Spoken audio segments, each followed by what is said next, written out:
माझ्या मम्मीला आहे ना कधी पास्ता आवडतच नव्हता, पण एकदा मी हा पास्ता तिला चारला तर ती आता हप्त्यातून 2-3दा मला बनवायला लागते. आता मी थकली हा पास्ता बनवून, तर मी विचार केला चला तुमच्यासोबत पण आज मी शेअर करते या पास्ताची रेसिपी.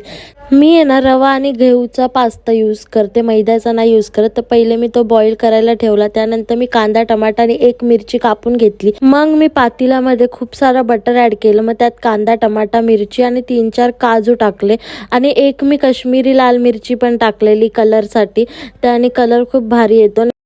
मीडियम गॅसवर मी 10 मिनिट ह्याला चांगलं भाजून घेतलं. त्यानंतर थंड करून मी मिक्सर जारमध्ये याला ट्रान्सफर केला आणि मस्त बारीक अशी पेस्ट क्रीमी तयार केली. तर तुम्हाला जेवण बनवायचा कंटाळा येतो तर हा पास्ता बनवू नका, कारण की मग तुमचे घरचे तुम्हाला 10 टाईम बनवायला लावणार. त्यानंतर पातेल्यात मी ही क्रीम ॲड केली आणि त्याला चांगलं लो गॅसवर ठेवलं. मग त्यात काही सॉसेस ॲड केले, tomato sauce, red chilli sauce, green chilli sauce आणि थोडासा ऑरिगॅनो, चिली फ्लेक्स आणि black pepper powder and soya sauce. थोडा क्रीमी टेक्स्चरसाठी मी ह्याच्यात फ्रेश क्रीम ॲड केली आहे आणि खूप भारी टेस्ट येतं. आणि 3 स्लाइस मी चीजच्या टाकल्या.